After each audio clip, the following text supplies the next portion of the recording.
بسم اللہ الرحمن الرحیم۔ سرمایہ اردو سال دوم اور اس کا یہ میرا خیال ہے 8واں سبق بنے گا۔ ہوائی، بیگم اختر ریاض الدین یا صرف اختر ریاض الدین، آپ نام یاد رکھ لیں، مصنفہ ہیں اس کی، اور یہ ایک سفر نامہ ہے۔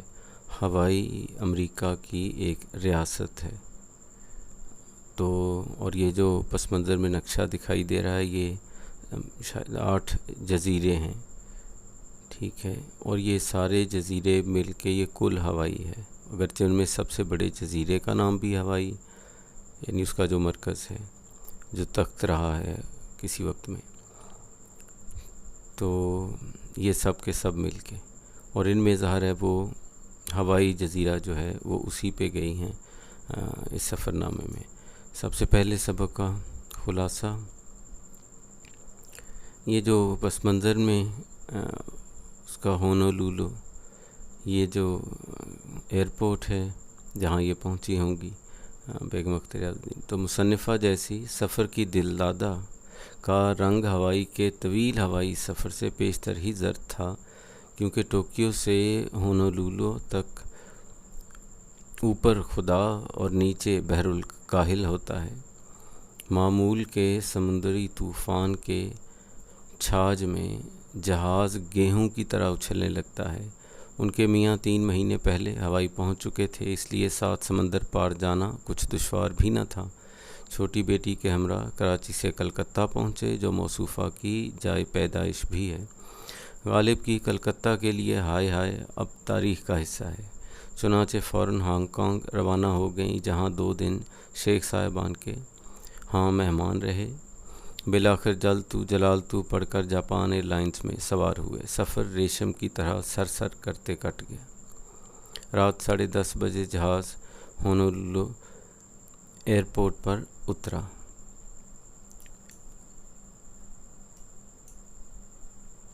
میاں ریاض حسب عادت لاموجود تھے۔ بیوی کا کوئی شاندار استقبال تو درکنار، حضرت کے ٹھکانے کا بھی کچھ معلوم نہ تھا۔ یونیورسٹی والوں نے ہائی رائز ہاسٹل جانے کا مشورہ دیا۔ رات 12 بجے ہاسٹل پہنچے۔ اچانک 2 کاریں آ کر رکیں، ایک میں گلدستہ بردار نوجوان لڑکے لڑکیاں اور دوسری میں گٹار نوازوں کے جھرمٹ میں میاں صاحب تھے۔ یہ ساری غلط فہمی تار پڑنے سے ہوئی، کیونکہ ہوائی اور جاپان کے وقت میں 24 گھنٹے کا فرق ہے۔ خیر یہ کوئی نئی بات نہ تھی۔ گھر پہنچ کر نوجوانوں کا جشن ایک پہلوان ہمسائے کی صدائے خاموش پر اختتام پذیر ہوا۔ صبح ناشتے کے بعد سارا دن گھر سے منو کوڑا نکالتے اور جالے ہٹاتے گزر گیا۔ شام کو جزیرے کا اولین نظارہ کیا۔ بحر الکاہل کے ساحل پر غروب آفتاب کا حسین نظارہ، گہرا نیلا سمندر اور سبزے میں نہایا ہوا جزیرہ اوآہو، کہیں سنگلاخ اور کہیں سبز سبز پہاڑ۔ اگلے دن ہنوما بے پر پکنک منائی۔ شام کو خریداری کے لیے سپر مارکیٹ گئے، جو امریکن سرمایہ داری کی عمدہ ترجمان ہے، جہاں اشیاء کی فراوانی دیکھ کر ایشیا اور افریقہ کی بھوک بھول جاتی ہے۔ ایک خیراتی دکان کے وسیلے سے گھر میں ہر سیکنڈ ہینڈ چیز موجود تھی، جیسے ایک تقریباً ناقابل شناخت ماڈل کی کار جسے صرف میاں صاحب ہی چلا سکتے تھے، اور ایک ڈھیٹ قسم کا ٹیلی ویژن جسے صرف ہاتھ اور لات سے چلا سکتے تھے۔ یہ آپ نے پڑھ لیا ہوا ہے کہ اس میں 2 دھپ لگاؤ تو وہ چل پڑا۔ جزائر ہوائی کی سیر جاری رہی۔ رفتہ رفتہ مصنفہ کی سرگرمیاں ایسٹ ویسٹ سینٹر، ہوائی یونیورسٹی اور ایک دلکش جاپانی باغ میں بڑھتی گئیں۔ ایسٹ ویسٹ سینٹر میں دنیا بھر سے سینئر اسکالرز مدعو کیے جاتے ہیں۔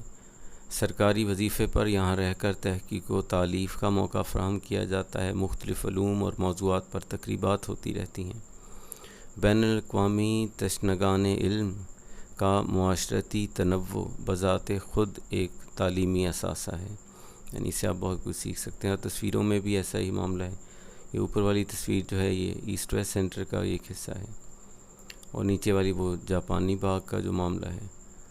رہ گیا تھا وہ یونیورسٹی والی جو پہلے گزر چکی ہیں۔ تو وہ یونیورسٹی کا بھی آپ نیٹ سے وہ پڑھ سکتے ہیں کہ وہ خاصا بڑا ایک پورا سسٹم ہے، جس میں 3 یونیورسٹیاں ہیں، کچھ 7 اس کے ساتھ کمیونل کالجز ہیں، کمیونٹی کالجز ہوتے ہیں. تو رہ گئے اس کے اب حوالے کے لیے کچھ چیزیں، بہت زیادہ شاید ابھی نہیں، لیکن جب آپ سارے یاد کر چکے ہوں گے تو پھر خود ہی سمجھ میں آ جائیں گا. ایک تو وہ کلکتہ کا ذکر آیا تھا، ہائے ہائے کا، وہ غالب کی ایک یہ نظم اس کو اس لیے کہنا چاہیے چونکہ یہ بنیادی طور پہ تو وہ کلکتہ شہر میں تھے، تو آپ سمجھ سکتے ہیں کہ موضوع کیسا ہے. لیکن اس میں یاد رکھنے کو اور اگر اور کچھ نہیں تو 4 کر لے یاد، تو نہیں تو پہلا شعر بھی چلو ہو گیا. کلکتہ کا جو ذکر کیا تو نے ہم نشیں، ایک تیر میرے سینے میں مارا کہ ہائے ہائے، وہ سبزہ زار ہائے مترا کہ ہے غضب، وہ نازنین بتان خدا را کہ ہائے ہائے، سب رازما وہ ان کی نگاہیں کہ ہف نظر، طاقت ربا وہ ان کا اشارہ کہ ہائے ہائے، وہ میوہ ہائے تازہ و شیریں کہ واہ واہ، وہ بادہ ہائے ناب گوارا کہ ہائے ہائے. بس یہ اس کی طرف انہوں نے اشارہ کیا تھا کہ انہوں نے کچھ دیکھا ہو تو اس میں وہ جو خوش ہوتے تھے. رہ گئے ایک یہ ادبی شعر پھر رہا ہے، مسافر ہو گئے اہل قلم سب، ادب میں یہ سفر ناموں کے دن ہیں. اور یہ ایک آپ کو اور دے رہے ہیں، تم ہی تم ہو ہر ایک سو، میں یہ عالم دیکھ آیا ہوں، سفر موج ظفر ہے جو کہیں رہنے نہیں دیتا. تو یہ بات سمجھ میں آ گئی. اور آخر پہ حوالے کی جو چیزیں ہیں وہ کچھ باتیں آپ اور طرح سے یاد رکھ لیں.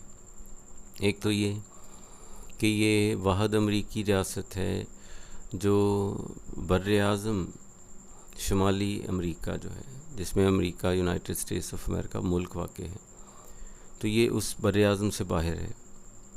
ایک بات ہوگی. اور یہ اگست 21 1959 یہ ڈیٹ ہے جب یہ باقاعدہ امریکہ کا حصہ بنی یہ ریاست. اس سے پہلے کی سیاست بھی وہ سب تاریخ کا حصہ ہے، وہ پڑھنی ہو کسی نے تو وہ کر سکتا ہے. اس میں سمجھ میں آتا ہے کہ وہ مداخلت رہی اور پھر اس کے بعد یہ ایک وقت آیا کہ یہ ریاست اس کا حصہ بن گئی. تو سب سے اوپر یہ جو نقشہ ہے، یہ تو شاید ہم اس کو بڑے کر کے دیکھیں تصویروں کو تو زیادہ بہتر ہوگا.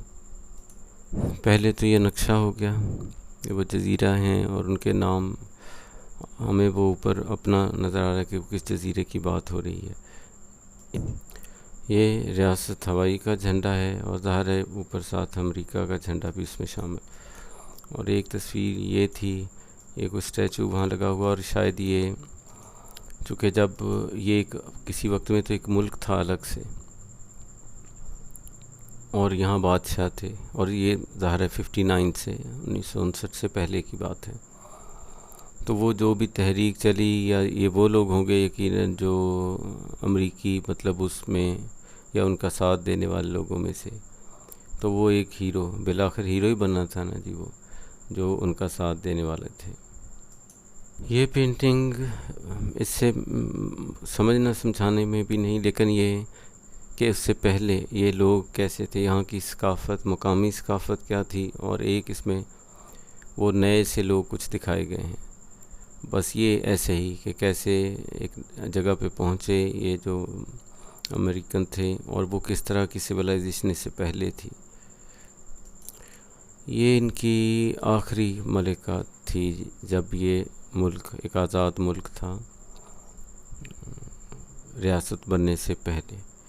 تو یہ آخری سوورن، آخری مقتدر اعلیٰ حاکم یہ ملکہ تھی ان کی.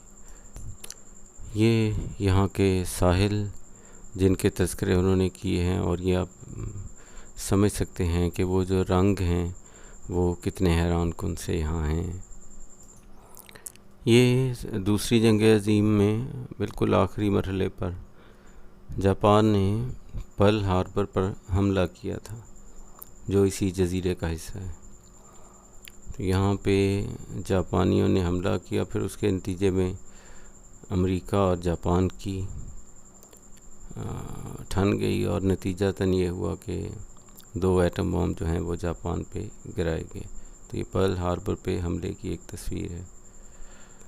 چلیں اس کا پس منظر کافی حد تک یہ چیزوں کا ہو گیا.